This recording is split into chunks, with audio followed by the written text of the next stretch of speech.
for any ninja worthy of the name.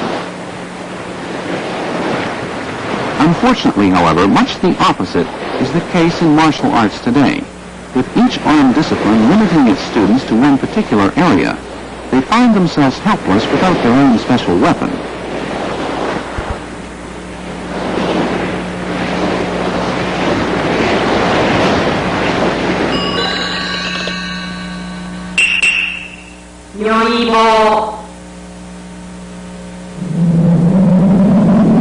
In the past, these long imposing poles were covered with iron and used to literally crush opponents. In fact, they saw extensive action at the front lines in battle, much like the tanks of today.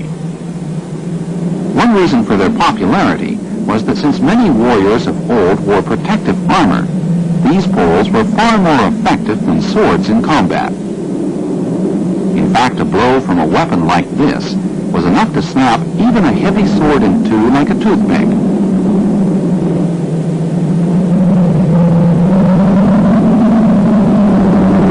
As you see here, the Nui-bo made a disconcertingly loud sound upon impact, often giving the ninja the split second he needed to take control of his opponent. Nui-bo could also serve effectively as shields. Here you see the ninja putting one between himself and the attacker to launch a variety of disabling kicks. Then once he has secured the advantage, it is a simple matter to force the victim to the ground, breaking his arm as he hits.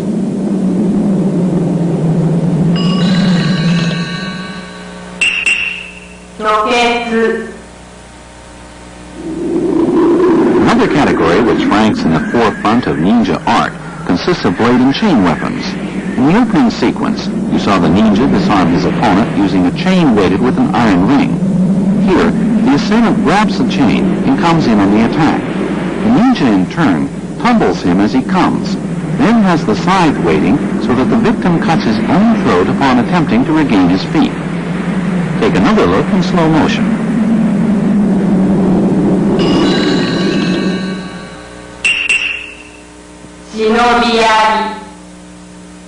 The spear you see here contains a set of reversed hooks to assist the ninja in such operations as climbing trees and scaling walls.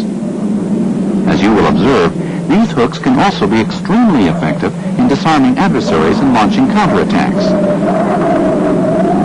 In this move, Dr. Hatsumi drives home a lethal jab to the stomach. Here, he uses the shaft to take control of his attacker, then drive him to the ground.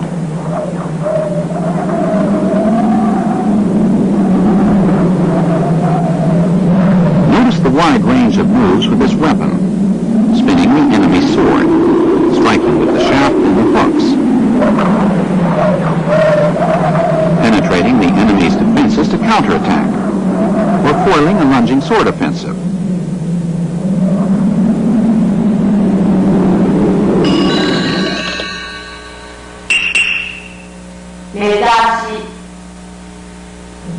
Bamboo canes are another ninja favorite for concealing spears and other weapons. They may also be filled with copper rods, which make them very effective in fracturing bones. Here you see the ninja sweep his opponent's leg and release the concealed spear, thereby gaining the advantage for the final attack to the spine.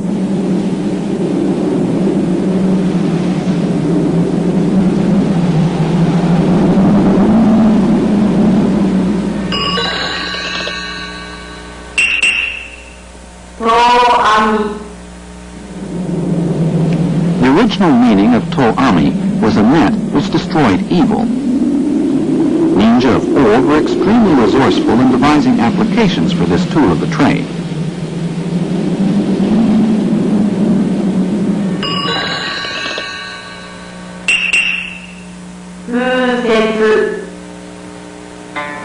Here you see an intermediate-sized Japanese halberd in the accomplished hands of a kunoichi. Like most ninja weapons, this one also comes in a wide assortment of shapes and sizes. Pay close attention to the natural progression with which the kunoichi dispatches her attackers. Now let's take a closer look. She disarms the first with an upward swing, then cuts deep into the back. Next, she uses the momentum of her first strike to propel the halberd shaft into her opponent's face. Finally, she slashes his chances of future combat.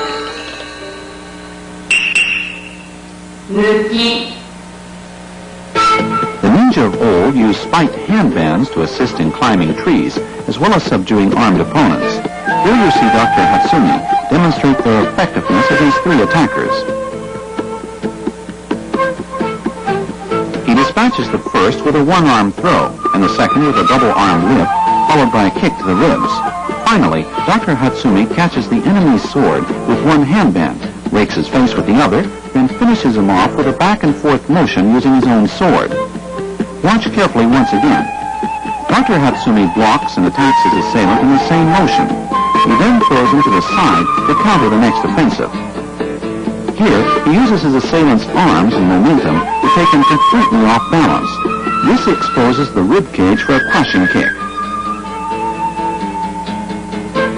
Finally, after catching his opponent's sword with his right metal handband, he rips the face with his left.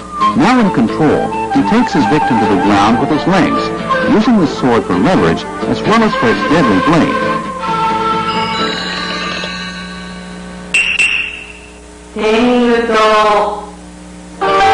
Tenguto technique, which derives its name from the tengu leaf or death cup, uses both arms to simultaneously strike an assailant's ears, neck, or other vital points.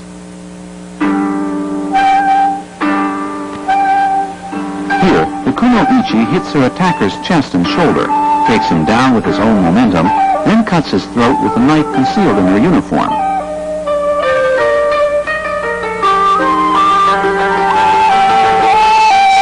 Notice that the kuno-ichi strikes with both hands open.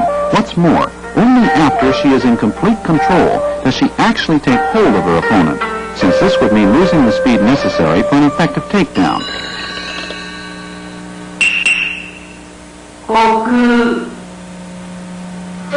After blocking this opponent's punch and kick, Dr. Hatsumi takes him from behind to send him flying. Imagine your body as a spinning top, throwing your opponent naturally as you spin. This also gives you a perfect chance to strike a number of vital points.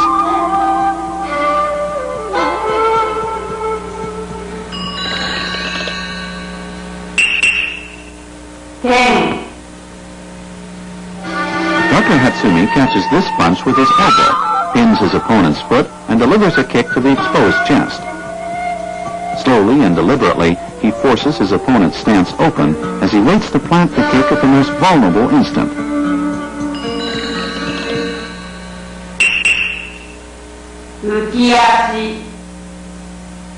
Here as well, notice how Dr. Hatsumi simply redirects his attacker's momentum.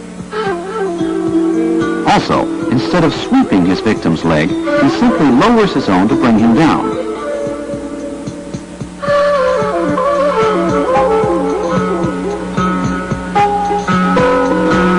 As you follow Dr. Hatsumi's moves in this sequence, you'll notice that each flows naturally from the preceding one, and with the final application of pressure, he has his victim totally immobilized.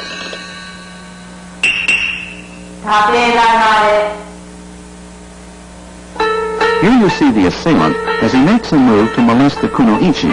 Before he can actually touch her, however, she drives him diagonally backwards and down with this well-connected series of moves. Block takes the arm, controls the face, and the takedown by collapsing the leg.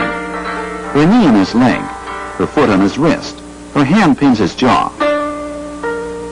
This time pay special attention to the legwork of the kuno-ichi.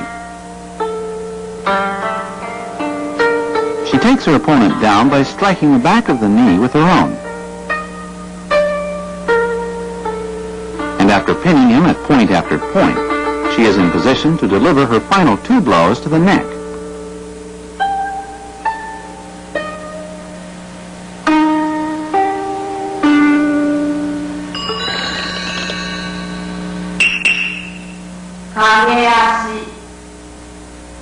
This move is also performed in a single application of energy. Watch Dr. Hatsumi's feet. After he throws his opponent, he keeps walking, never once interrupting his flow of motion. This is an important point to remember.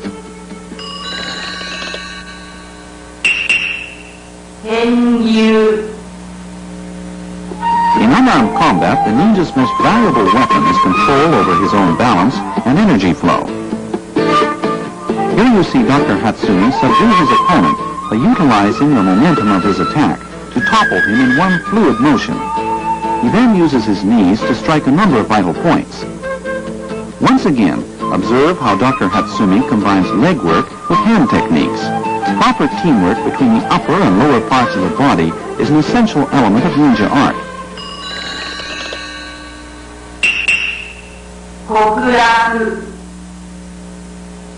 One of the most important parts of ninja training is acquiring the ability to react instinctively to the demands of each individual combat situation.